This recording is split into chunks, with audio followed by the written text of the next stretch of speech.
ეს ბარბარეა, მას ახალი მეგობრები არ ჰყავს და ახლა გეტყვი რატომ და რას აკეთებს არასწორად. ჰეი!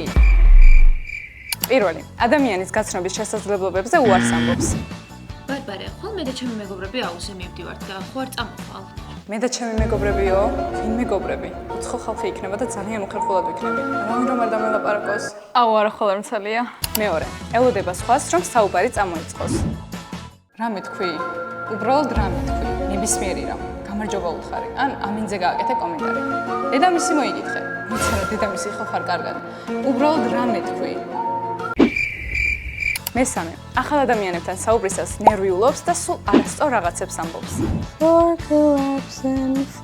რას უსმენ? რა? რას უსმენ?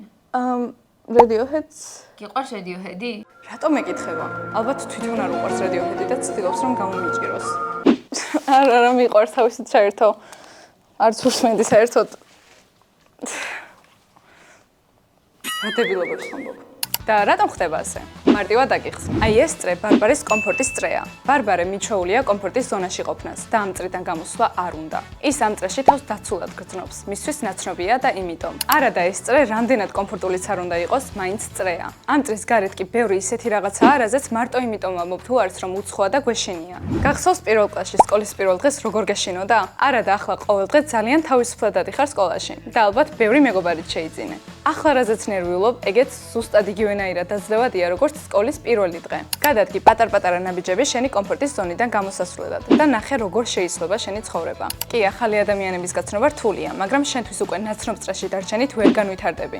როცა წრიდან გამოდიხარ, იძენ ახალ გამოცდილებებს, ხვდები ახალ ადამიანებს და პიროვნულადაც იზრდები.